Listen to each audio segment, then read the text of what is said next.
Hello, അതെ ഞാൻ ഇന്നൊരു റെസിപ്പി വീഡിയോ ആയിട്ടാണ് കേട്ടോ വന്നത്. ഒരു കുഞ്ഞു റെസിപ്പി വീഡിയോ. അപ്പം ഞാൻ സേമിയ ഉപ്പുമാവിൻ്റെ റെസിപ്പിയാണ് കേട്ടോ ഞാൻ ഉണ്ടാക്കുന്ന രീതിയിലാണ്. അപ്പോൾ സേമിയ വേണം, അതേപോലെ പട്ടാണി ഇത് വേവിച്ചതാണ് കേട്ടോ, പട്ടാണി വേണം. പിന്നെ അതേപോലെ ഉരുളക്കിഴങ്ങ്, ക്യാരറ്റ് ചെറുതാക്കി അരിഞ്ഞത്, പിന്നെ വലിയ ഉള്ളി, പച്ചമുളക്, കറിവേപ്പില, ഇഞ്ചി വേണം. അതേപോലെ മഞ്ഞൾപ്പൊടി, മുളക് പൊടി, പിന്നെ ഉപ്പ്, പിന്നെ കടുക്, ഇതൊക്കെ ആവശ്യത്തിന് കേട്ടോ. അപ്പോൾ ഇഞ്ചി ഇല്ലാത്തതുകൊണ്ട് ഞാൻ ഇഞ്ചി എടുത്തിട്ടില്ല കേട്ടോ ഗൈസ്. അപ്പം ഇത് ഞാൻ ഉണ്ടാക്കുന്നത് എങ്ങനെയാണോ അതിൻ്റെ ആ ഒരു റെസിപ്പിയാണ് കേട്ടോ കാണിച്ചു തരുന്നത്. ഞങ്ങൾ മസാല സേമിയ എന്നൊക്കെയാണ് ഇതിൽ പറയാറ്.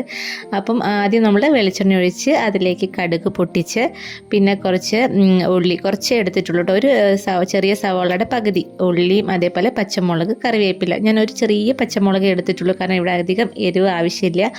അപ്പം എരിവിന് ആവശ്യത്തിനനുസരിച്ച് നിങ്ങൾ ഇതൊക്കെ ചേർത്താൽ മതി കേട്ടോ. അപ്പം ഞാൻ മുളക് പൊടി ഇടുന്നത് കൊണ്ട് തന്നെ ഒരു ചെറിയ പച്ചമുളക് മാത്രമേ ഉപയോഗിച്ചിട്ടുള്ളൂ കേട്ടോ. അപ്പോൾ ഇതിലേക്ക് പിന്നെ ഞാൻ ചേർത്തത് നമ്മുടെ ക്യാരറ്റും അതേപോലെ ഉരുളക്കിഴങ്ങും മുറിച്ച് വെച്ചതാണ് കേട്ടോ. അപ്പോൾ അതും കൂടെ ചേർത്ത് നന്നായിട്ടൊന്ന് വഴറ്റി കൊടുത്തതിന് ശേഷം, ഇതുപോലെ കനം കുറച്ചരിഞ്ഞാൽ പെട്ടെന്ന് വേവിട്ടോ ഉരുളക്കിഴങ്ങൊക്കെ. അപ്പോൾ ഇങ്ങനെ വഴറ്റിയതിന് ശേഷം പിന്നെ അതിലേക്ക് നമുക്ക് ചേർക്കാനുള്ളത് മഞ്ഞൾപ്പൊടിയും അതേപോലെ മുളക് പൊടിയാണ് കേട്ടോ. അപ്പോൾ അതും കൂടെ ഒന്ന് ചേർത്തിട്ട് നന്നായിട്ടൊന്ന് പിന്നെ ഒന്ന് വഴറ്റി കൊടുക്കണം കേട്ടോ.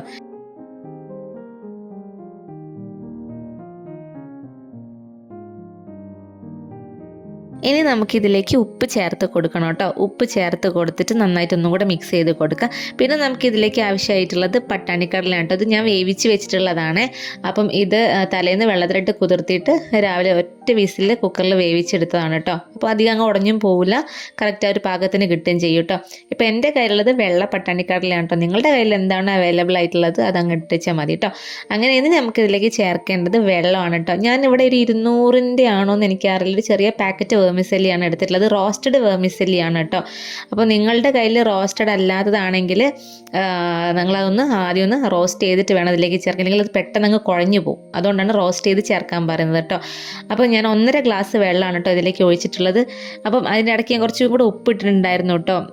കാരണം ഞാൻ ആദ്യം ഇട്ട ഉപ്പ് കുറവായിരുന്നു. പിന്നെ വെള്ളം കൂടെ ഒഴിച്ച് കഴിയുമ്പം ഉപ്പിൻ്റെ ആവശ്യം എന്തായാലും ഉണ്ടാവും. അപ്പം നിങ്ങളുടെ ആവശ്യത്തിനനുസരിച്ച് ഉപ്പും കൂടെ ചേർത്ത് കൊടുത്ത് നന്നായിട്ട് മിക്സ് ചെയ്ത് അടച്ച് വെച്ച് വേവിക്കുക കേട്ടോ. എന്നിട്ട് അതിലേക്ക് ലാസ്റ്റ് ഞാൻ ചേർക്കുന്നത് മല്ലിയില. അതിൻ്റെ ഒരു ഫ്ലേവറും കൂടി ആകുമ്പോൾ നല്ല ടേസ്റ്റാണ് ഉപ്പുമാവിന് ഉണ്ടാവുക കേട്ടോ. ഇത് ശരിക്കും പറഞ്ഞാൽ ഏകദേശം ഒരു പുലാവിൻ്റെയൊക്കെ അടുത്ത് എത്തിയിട്ടുണ്ട്. പക്ഷെ നമ്മൾ അതിലേക്ക് വേറെ സ്പൈസസോ കാര്യങ്ങളോ ഒന്നും ചേർത്തിട്ടില്ല.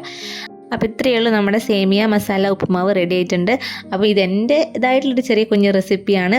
അപ്പോൾ ഇത്രയേ ഉള്ളൂ. വീഡിയോ ഇഷ്ടപ്പെട്ടാൽ ലൈക്ക് ചെയ്യുക, ഷെയർ ചെയ്യുക, സബ്സ്ക്രൈബ് ചെയ്യുക, കമൻറ്റ് കൂടെ ചെയ്യാൻ മറക്കരുത്.